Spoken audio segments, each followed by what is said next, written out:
আমার প্রথমে দেখে, কারণ ওর সঙ্গে অতটা কানেকশন বা কথাবার্তা হয় না, কিন্তু প্রথমে দেখতাম যে মেয়েটা স্মার্ট ভ্যালু করবে তো, বা লাস্ট 3 মাস চলবে তো, হয়তো আমার টিমেও না, আগামী দিনে কন্টিনিউ করবে তো, কিন্তু এখনও দেখছি জার্নি কন্টিনিউ করছে এবং আগামী দিনে করবে অবশ্যই, আমার সেই আশাটা রয়েছে।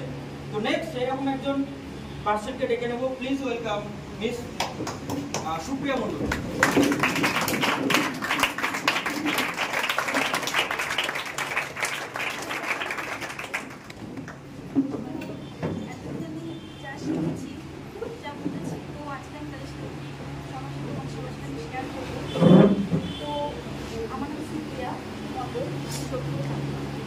তো আমাকে শিলাদা থেকে রিয়াজ কেন্দ্র করেছিল। তো আমার এখনো ঠিক বিশ্বাস হচ্ছে না আমি এই জায়গায় দাঁড়িয়ে, মানে আমি তোমাদের সাথে আমি কিছু বলতে পারছি। এটা বাইরের মার্কেটে হয়তো হয় না, কিন্তু আমার এখন আমি সারা রাত ঘুমাতে পারিনি। আমি বলতে পারবো তো, আমি দাঁড়াতে পারবো তো ঠিক করে। আমি আজকে দাঁড়াতে পারছি থ্যাংক গড রিয়া আমাকে স্টেজ